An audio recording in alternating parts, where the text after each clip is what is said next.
you pushing a box, your weight, which is a force acting downwards, hammering a big nail into the ground. All these forces, if you notice, are acting perpendicular to the surface. A force exerted by an object perpendicular to the surface is given a special name. It's called thrust. It's the total force acting perpendicular to the surface. What will be the unit of thrust in the SI system? Can you guess?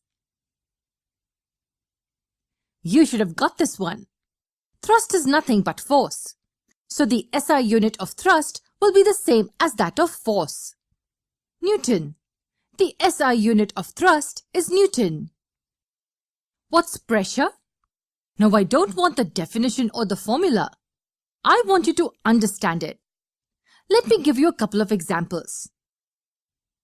Take a pencil and keep it between your thumb and index finger with the tip touching the index finger and the other end touching the thumb. Now apply equal force from both ends towards the pencil for a few seconds.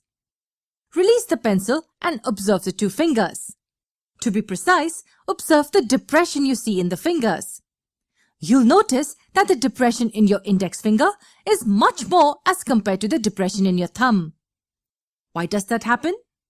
Before we answer that, let me give you a second situation. When you stand on loose sand, you see that your feet go deep into the sand.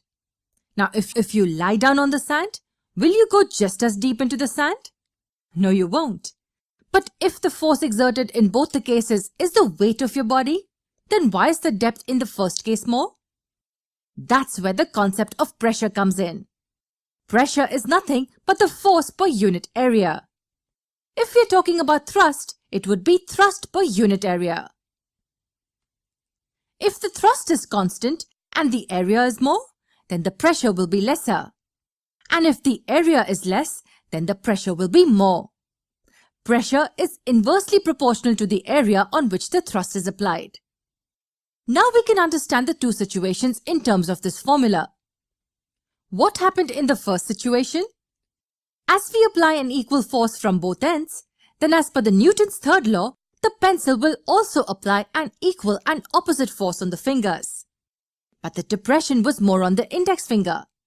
That's because the area on which the tip of the pencil applies a force on is lesser as compared to the area on which the other end of the pencil applies a force on. As the area is lesser, the pressure is more. And that's why the depression is more. Can you understand the second situation using this concept? In the second situation, the area on which your feet lie is lesser as compared to the area on which your entire body lies. And that's why the pressure is more when your feet are on the sand as compared to when your entire body lies on the sand. Which explains why the depth here is more. What is the SI unit of pressure? As it's force over area, it would be Newton per meter squared. This is the SI unit of pressure. And this is also called as Pascal. 1 Pascal is 1 Newton over 1 meter squared. This has been named after a famous scientist called Blaise Pascal who had conducted extensive studies in this area of science. Let's quickly recap what we learned. What's thrust? It's the total force acting perpendicular to the surface. And what's pressure? It's the thrust per unit area. If the same amount of thrust is applied on a lesser area, then the pressure will be more.